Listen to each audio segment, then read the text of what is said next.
Gentlemen, there's no time to waste. British troops are now amassing to attack New York. We must make our position on independence absolutely clear. Then I suggest we obtain the services of a very clear thinker, Mr. Thomas Jefferson. Italian Virginia, with bright red hair, just come to town. I've heard of Jefferson. He is an architect and inventor, I believe. I can tell you all about Mr. Jefferson. Good morning, Mrs. Strauss. Care for an apple? Mr. Jefferson lives in a room on the second floor of my building. Shy sort of fellow. You can barely squeeze a good morning out of him. Stays up in his room day and night working on a piece of writing. You can hear his quill scratching at the paper with his scrub as he makes one. They say he works with a special desk he made himself. Of course he does. He's an inventor. Oh, my neighbor, the coffee, the quicker, gunfighter, and how was your dresses shut on the street? Very well, considering the troubles that rise from the land. Our colonies from Georgia to New England are in an uproar. Citizens mounting arms against the king. Quarrelers talk of revolution. What are your views on an uprising against King George, Miss Parker? My Quaker faith does not condone violence under any circumstances. Yet the tyranny of the king is perhaps a greater violence. We have no choice, said King George himself. The die is cast. The colonies must triumph or submit. More street corner gossip. What sort of idleness is this? Spoken like a true Tory. Mr. Gordon Hambury, on Hotel Street's import, at your service. Have you heard of the Declaration of Independence? Declaration of nonsense! Young man, I greatly value you, for it is God's greatest gift to mankind. But you will find that this armed revolt against the king will have little support from our prosperous merchant class. And I think you shall no longer find your merchant class to be prosperous, or possessed of liberty. Mr. Jefferson said almost that very thing the other day. The tree of liberty must be refreshed from time to time with the blood of its patriots. We must define the principles of revolution as an exercise of just power. There are some who will see this declaration as treason. It's a charter of freedom. To bite the generous hand that has fed us these many years and be considered folly by many, yet it is the King of England who has declared war upon his colonies. And this declaration should say exactly what the king has done to harm us. Then there should be a list of grievances that explain our position. Starting with this one. The king has refused to assent to law, the most wholesome and necessary for the public good. On King George a lawbreaker, as if he were a common criminal. As my good friend, Poor Richard says, if your head is made of wax, do not walk in the sun. And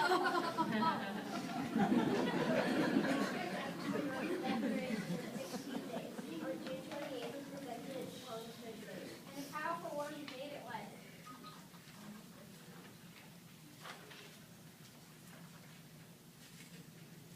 I do not think that the Southern states will accept this point about slavery.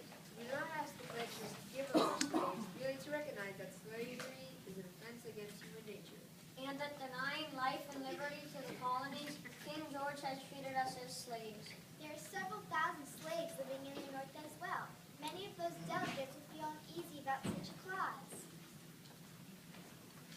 For the sake of unity, until we can form a federal government, may we put the matter of slavery aside? Very well. Would the Congress care to suggest any other mutilations? Pardon me, changes? And so, 2 days ago, July 2nd, Congress took a vote on the Declaration.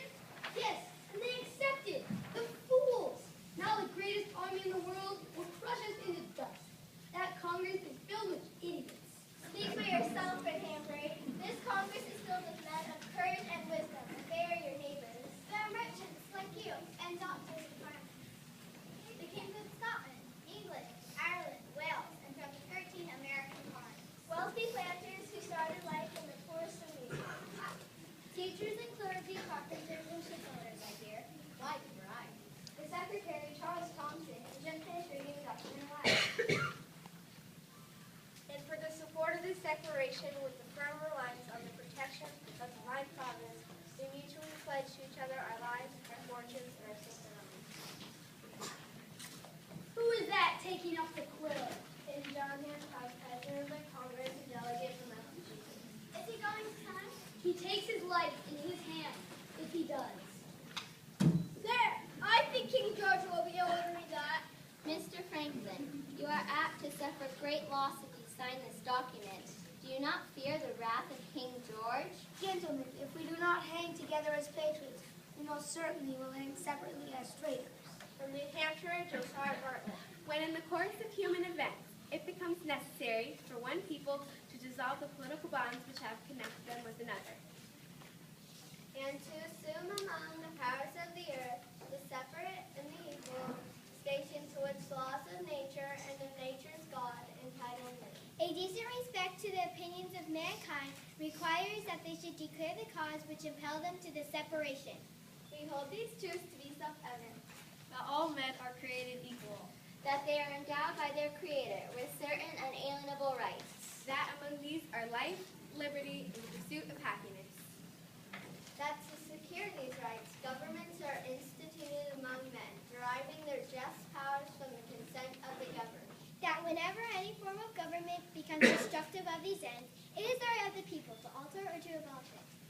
And to institute a new government lying on its foundations on such principles. And organizing its powers in such form as to them that shall seem most likely to affect their safety and happiness.